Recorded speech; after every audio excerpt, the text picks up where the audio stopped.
Love this podcast? Support this show through the supporter feature from Acast. It's up to you how much you give, and there's no regular commitment.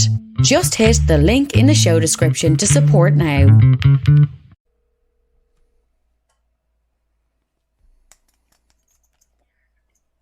Hey, brother. Hey, how's it going? You know, like everyone else, I'm tired of being locked down. I'm frustrated, and I got to watch my intros with you guys. Last time I told John Law, well, you know, I got a hard time placing my hate in positive places. I think I'm kind of proud of myself that I could acknowledge I got some hate. And it was kind of like my hello, like before we even started anything, and it kind of led the article. So. Well, you know what? Here, let's have two conversations. Let's have an article conversation right now. Okay. Because, you know, like I'm calling about the mayors. There's obviously going to be blowback about them being on your podcast. Yeah, I'm not sure why. Well, I'll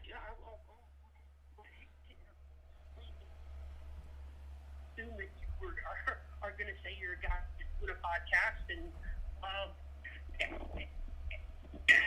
what's the problem with this?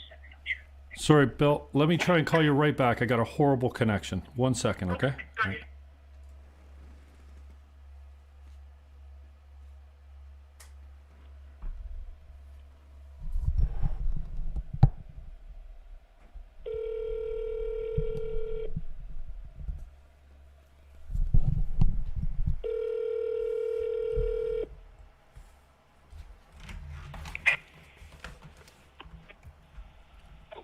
Hopefully that'll be better. You got me, brother? Bill? I'm doing with our connect. Nothing still? Can you hear me? Yeah, I got you now. Okay. I felt a little Pelham. I have terrible cell phone. Oh, okay. It is my problem. We live in a depression here. In one of those, you know, those neighborhoods kind of in the middle of nowhere. Okay. And nobody has good cell phone reception, so we got sent home to work from home. It was like not the best thing for me, but I, battle on just like everyone else. So, what do you want? I will give you like an open mic kind of what when you hear this kind of people saying that they shouldn't be on your show because they're condoning the things about. How do you respond to that sort of thing? Well, I guess the first thing I want to see is the proof of any of what they're accusing me of. They're calling me of transphobia. Show me. Where have I said anything about trans people? Homosexuals? Minorities? Women? Other than calling people names, which we all do. I mean, the amount of hate that I got from the first article was 45 days worth. You know, I had comments on my Jim Fannon Show page from a girl that I said something to her like, what, you never called somebody a bad name before? She says, You know what she says to me, Bill? You came out of a cunt. Now, I don't care who you are. That's funny. Like, that is hilarious. Even my mother's not with us any longer. I mean, but that's funny. Like, to see that type of expression and rage from the people that are angry at me for expressing my rage. This all started because I think it's inappropriate for an elected politician to tweet things that contain the phrase, Jesus fucking Christ. She's an atheist, and I think it shows disrespect for anyone that has any type of religion. That didn't make the last article. You know, I called her a dumb fucking cunt. Like, I mean, have you never seen Ricky Gervais? It's not sexual. It's not gender specific. So when you see in the paper, oh, he called her a cunt. Well, can you at least use the other words? You dumb fucking cunt. Like it's a throwaway. It's like, here's the thing, Bill, and this didn't make the last article either. I've been Lori Yip's best friend, supporter, and advocate since the day that they started talking about having a by-election to replace Washuta. I had her on my radio show many times. I took an instant like to her. I love that she's powerful, well-spoken. She's creative. But I'm not a leftie anymore, Bill. And I don't believe the things I used to believe. And I was a good friend to Laura Yip for many years. In fact, we were so tight in January of 2014. You should see, I've got every text message from her. I mean, and when you get personal, there's some stuff in there that you wouldn't want getting out when you got an intimate relationship or a friendship. Not intimate, kind of intimate. I mean, we shared our personal relationship struggles. She talked to me about Grant. I talked to her about Monique. I mean, like, we were friends, Bill. And so, you know, she said she'd take the high road. I flew off. I did. Bill, if you look at, I'm sure you've seen the video. It's a bit. I'm wound up. I'm just being myself. It's nothing that you or anyone else hasn't said once before about someone else. So here's where it all starts. That's where it starts for me. You know, I start to see things differently. I'm opposed to late-term abortion. I don't want anything after 6 months or maybe even 3 months. I find it weird that we don't have a law. I never questioned those things when I was 24 and I was a lefty. You know, I've changed my view. I give myself a little bit of credit for being programmed for the Greens, for left, for a long time, and seeing that, you know what, young women are actually doing better. There's no pay gap for young women now. Up until 33 years old, they're making more money than men are. And then traditionally, they go out of the workforce to have children if they don't have them by that age. No one's talking about that. So these false narratives, I just become awake, I think. You know, I didn't know why Colin Kaepernick was kneeling on the sideline until I looked into it. Okay, yeah, we all hate police brutality. There's nothing that enrages me like seeing a bully beat up on somebody defenseless or outnumbered. That's why I hate Antifa so much, because they always come in the mob. And they always take on innocent people. You know, I forgot where I was going with that. What was my brain farted? I mean, we got onto the thing about the bullies, you know, that, and you were talking about Kaepernick. Yeah, so just to wrap that up, like, I mean, I didn't look into Black Lives Matter, but when I look at the FBI stats and I find out that in 2018 there was 8 or 9 unarmed black men that were killed by police, all resisting arrest. And then there was 18 or 19 white people killed unarmed by police. I'm like, oh, so I get it. It's all based on a lie. So I kind of rally against the Marxism, the lefties, we're oppressed. You know what? Women are not, they're special to me. They give life, for crying out loud. Yes, they should be a protected species. I put more value on women than I do men. That's why I can say whatever I want about a man and nobody comes back on me. I have a loose moment and I don't take any of it back. I had a couple drinks. I'm being Jimmy. That is a snapshot in time. That's my true feelings. What I'm feeling right there. When I'm saying, why do you hate Christians so much? We built your fucking society, you dumb fucking cunt. Like, yeah, it's not nice. You know, but I have no hate in my heart. I could sit down again. The truth teller, right? I'm nothing special easier. I've just got this attraction to busting false narratives. Everyone thinks these masks work. I think they're poison, and there's data to show that I'm right. You know, there's, you know, the latest study that come out, and I've been talking about asymptomatic spread, about reaching herd immunity way back a year ago. And now I'm starting to, things are trickling out. I'm like, see, like these are pretty common sense things when you think about it. This is not an airborne virus. Like, there's so many things. Like, I'm not walking by you on the street and picking up COVID. Like, come on, man. And we're wearing masks outside. My heart breaks for people because I'm like, how easy is it to get them to believe that black people are being hunted down indiscriminately by white cops in the States and that you need to wear a mask outside when you're alone? It breaks my heart, Bill. Like, somebody said to me the other day, why? Okay, I trolled Laura a little bit with my that's a troll. That's fun. That's me being provocative and saying, fuck you. You know what? You can say whatever you want about Jordan Peterson, a guy I really respect, somebody that's done a lot for many people. Mm-hmm. Like, this man is a brilliant communicator and a deep thinker, and you call him a moron, and you think that's different than me calling you a dumb fucking cunt.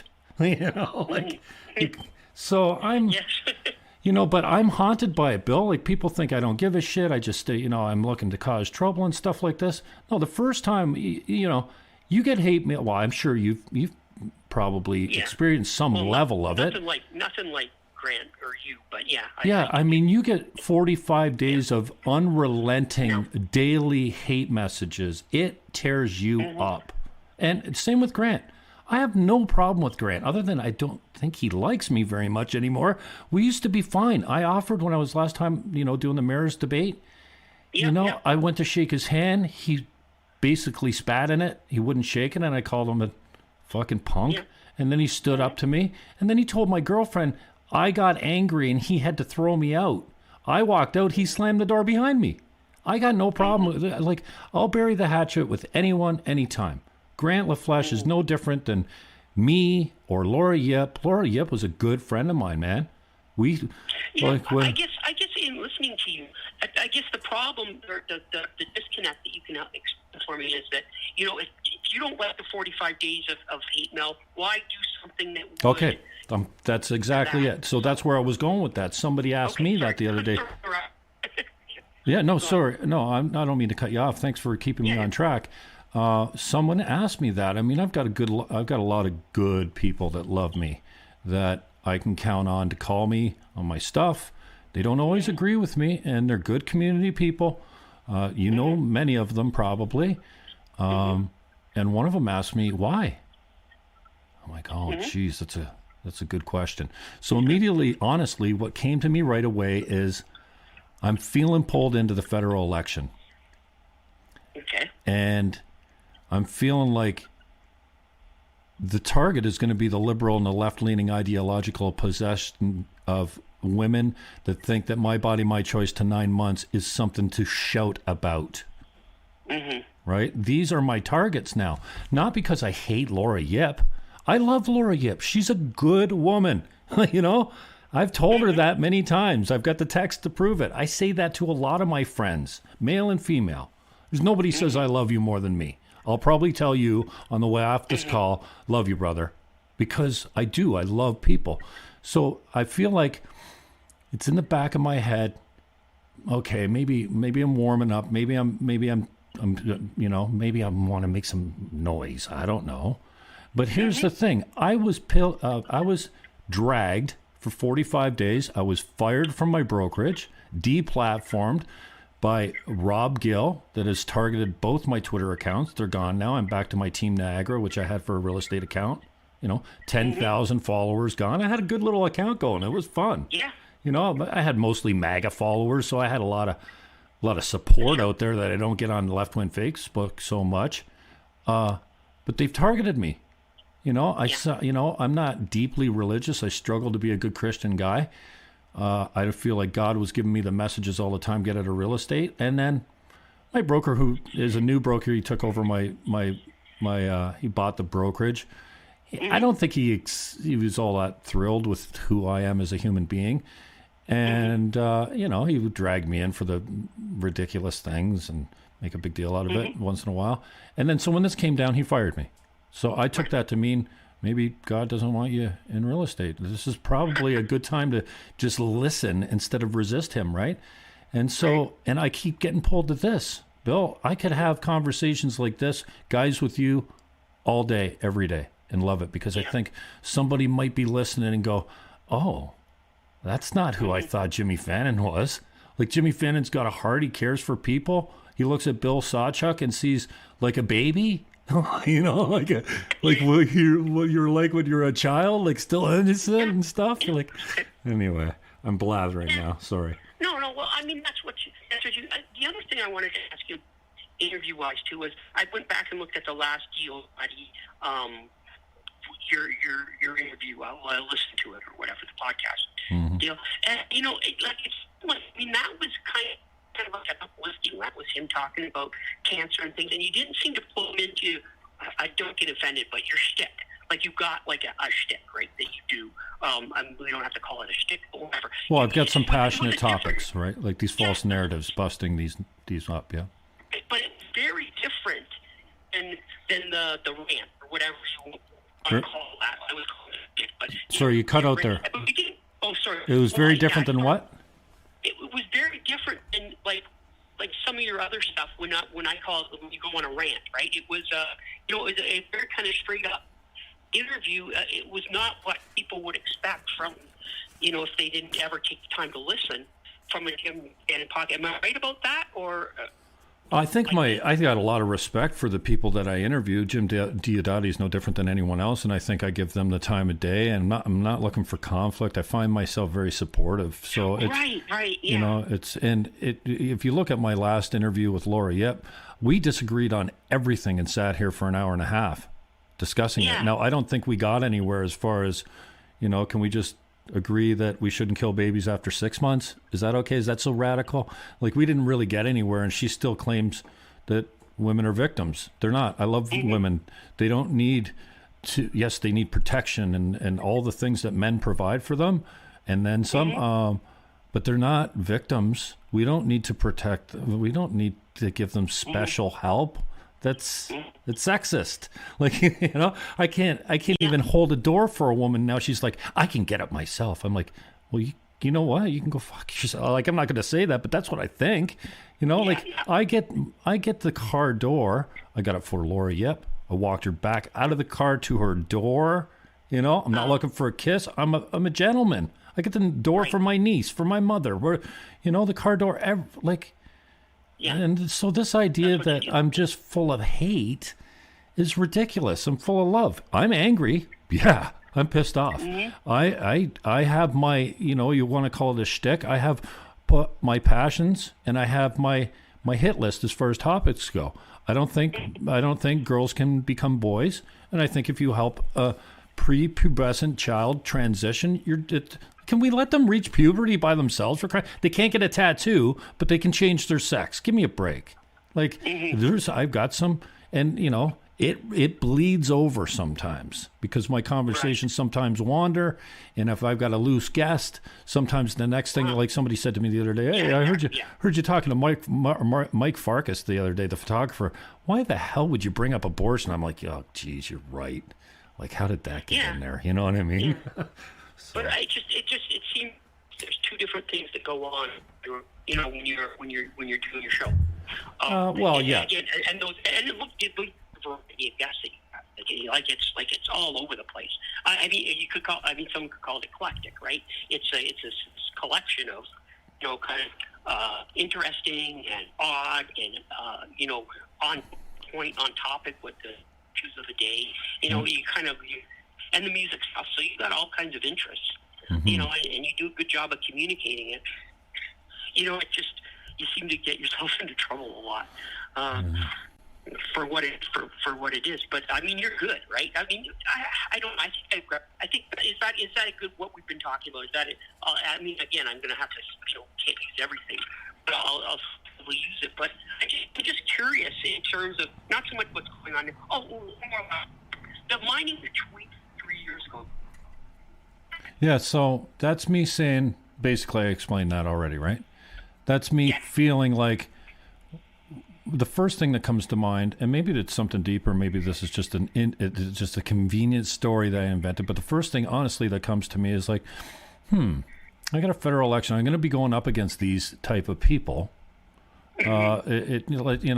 And then in the back of my mind, I'm going, oh, so I can't call you a dumb fucking cunt, but you can call Jordan Peterson a moron. You know that moron is more offensive. Like, if you say goof in jail, you're dead.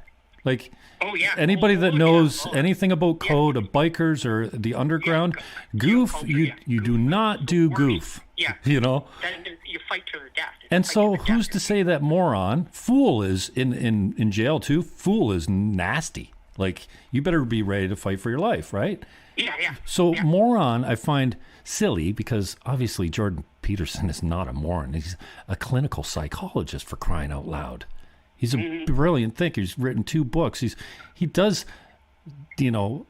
2-hour lectures on the first verse of Genesis because he wants to discover the psychological significance of the Bible verses, and like it's unbelievable. Like he talks about these old stories, right? And I'm tired of women saying we don't need men. We can bring up our children alone.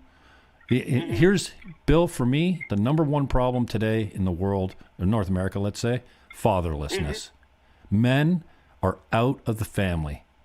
In the States in the 60s, they brought in this welfare thing that you could get money, but you couldn't have a man in the house. And our kids are paying for it dearly. And don't even get me started on the millennials that think everything should be free and, the government should provide for them. That's a whole, or not the millennial, I don't know, whatever generation that is.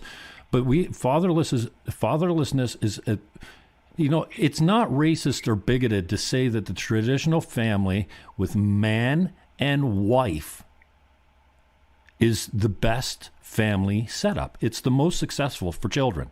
I care about children deeply. Yeah. And I think they're getting ripped off, and it makes my heart hurt. And so when I come out against these people that want to murder them, literally.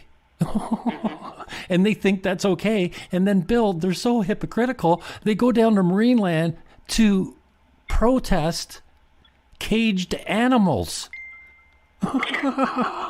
And they don't see their own hypocrisy. Kills me, because the people that are pro-choice are also anti-animal captivity. It just blows my mind. So, and then I get frustrated, I'm passionate, and then the comedy comes, right? Like inevitably, I'm hilarious. I don't care if you find me funny, but I'm pretty funny. just the way I am. I'm a funny guy. I don't do stand up, but I've always been kind of funny. And so then the dirty language comes out, and I'm loose and have a couple drinks, and I'm streaming, and I'm like, well, whatever. You get on a roll. Yeah, so you're right. There's a distinction between my interviews, which are very compassionate. I would some are very straight, even passionate, and with the mayor, and then once in a while I sit around with a buddy of mine and we dust off. Well, I haven't done this in a long time. We dust off a bottle and smoke a bunch of joints and play music. So.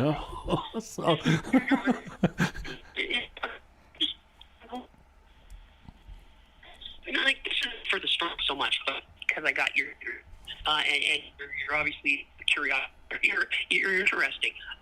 Why? Like, are you done with politics now? Like that kind of running for office? 'Cause you have game. Like, you are good. Like, you did well. You're really good debater.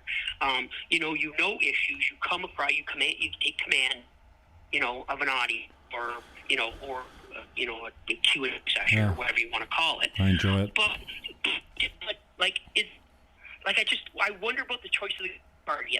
Like, it was all going to succeed with that. You have to kind of be in one, the liberal, one of those platforms to you. And it was almost like you handicapped yourself in some ways. And I'm not judging or anything. I'm just saying from a perspective of someone on the outside, I didn't get why he didn't go for more of a, I don't know, to actually, but maybe that was the point, or you could explain to me. Okay, yeah, I'm all ears. Yeah, you know what I'm talking about. Yeah. You're really cutting up. Oh, sorry, let me reiterate what I think you said to me. Okay, you followed me through the Green Party campaign. I've got some talent on stage. I know the issues well, but I tend to You're be a good candidate. Yeah, but I tend to get in the mud with the humor and the name calling sometimes, and maybe that overshadows my message. And why don't I take the high road more? Is that the Okay? Yeah, that's not a bad. I would say that I'm being exactly who I am up there, and I'm that guy with you in this interview. I'm the guy on stage. Right. There was a little, when I was on 610, I did notice a little bit of separation of the stage versus the real man. For instance, I often make this comparison. My Twitter account is not human. I'm not sure if you know that, but there's no blood or heart or soul in my Twitter account. All my social media accounts. Do you think that I go around talking like I tweet. Like, it is marketing, it's branding, it's provocative, it starts conversations, it trolls people, it creates hate, whatever. I experience it when other people tweet what they think is truth, and I look at it and I feel rage. That's hate. That's I know what it feels like. And now other people do because of Donald Trump. They know what hate really feels like. I'm a lefty, and I was so surprised that I was starting to be entertained by Trump. And then I think he handled the chinavirus right. And listen to me, chinavirus. I think he handled the trade deal with China right. I like what he did with Korea. I like what he did with Iran. I like what he did with, like, the border wall. I love, like, look at the border now. He got this vaccine was a miracle because of the regulations he cut. And so I found myself objectively going, what the hell's with this guy? Who am I? So for the last 5 years, I ran in 2016 as my last Green Party. I was, I know the platform. I know the issues. I can still steel man those arguments. But I'm just not there anymore. I'm for strong borders. I don't think more gun laws are making safer communities. I think that there's a huge pedophilia and sex trafficking thing that we don't talk about. You got Hollywood. You've got opioids that are Chinese fentanyl that are killing our youth. We have fatherless children. Like, there's other things going on. We don't need to be caught up with gender pay gap and Black Lives Matter. Are you kidding me? That's the least of our worries. White supremacy is the problem? Oh, my gosh. Do you know what the, here's another, we talk about stats, right? 13% of the population in the States is black. I'm not a racist guy, but facts are facts. 7.5%, if half of those, 7.5% of those people are males. And then if you take the crime rate, 50% plus, sometimes 60% of the crimes are committed by black men 18 to 35 or something. That's now, if you take that, that's 3% of the population. Economically oppressed, you're more likely to. Dude, I don't care what you are. We're like, let's get some fathers in the house, but 3.5% of the population committing 60% of the crime. You get what's going on. Like, nobody wants to talk about, like, we've got a black crime problem with men. It's not women. Although, and say Catharines, like, I did court, it's the same 3% of people who come in court over and over again, not for murder, but for just, the crimes that will put you in jail, but maybe not even in prison. But it's again, it's that criminalism, racially motivated is a group of people show up, their faces show up time there. You got a bunch of people with 100 convictions, and they show up. They're the ones. Yeah, there's so many issues we could get into, but I guess I'm tired of Justin Trudeau and Joe Biden telling us that every institution in our great land here is systemically racist top to bottom. So systemic is power. Words are powerful, right? Systemic means all throughout the body. When a guy that writes for your paper that is native, what's his name, Docksteader? Docksteader, yeah. And his partner Sean. Now, why will no one call that man a racist for ACAB? All cops are not bastards. All white people are not racist. That is flat out racism. When you say, if you're white, you're inherently racist because the systems are. Lori Yip standing up before regional council and saying, we are all racist, even if we're anti-racist, by the fact that we grew up in a racist system. Bullshit. That is racist. And if I called... And you're going to call it out. Yeah, damn straight. Well, all cops are not bastards. Blue lives matter. Like, get out of here, man. It's a tough job being a cop. When it's harassed, when that torrent of trolling happens, do you feel bad for them, or feel it's happened? I'm sorry. One more time. Did I feel bad for who? Okay, yes. Or it's in a torrent of trolls. What? Do you feel bad for that happening? This time around? Yeah, this time around. No, Bill, listen. She's bringing this on herself. She's grandstanding. sure. She has always said, I'm above this. I will not respond to this guy. Do you know how you deal with a Jimmy Fannon? If you think he's obscene, you ignore him. You don't give him a platform, run a column in the Standard with the link to the show, and give me 1,000 views in 48 hours. You're my biggest salesperson now, Carrie Porter. Like, you're making me money. Like, I mean, not literally. Not literally. No, I know what you mean, and I get it. And I may call you back depending on what else happens. I got to take my son to piano lessons. All right. Tell your son I love him. I appreciate you being straight with me. I've never talked to you before, but I got a long history going back to Calvin Reed, one of my favorite guys. A lot of people hate me now, Bill. What can I say? Yeah. Well, I don't know. You seem to be marching through it. So we will. We'll have this conversation again, I'm sure. All right, maybe even sooner than you realize. But I got to go because 2:15 is the music lessons, and I've lost track of time. I'll just tell you, 7 o'clock tonight, I got a 2-hour plus podcast that will explain just about everything, including the interview with Tom McConnell and Carrie Porter's video from last night. So it breaks at 7 p.m. tonight if you want to watch it. Were you on with Tom? No, her interview with Tom. Yeah, I broke it down, stopped it, and laughed at her and called her names all the way through it. It's just classic Jimmy Fannon all over again. You'll love it. Okay, thanks, Jim. Yeah, all right, brother. Yeah. Peace. Okay. Ciao. Bye. Bye. Well, that's Bill Sawchuk. What did you think of that little conversation? Oh, boy. Look, I don't ever sweat. Ever.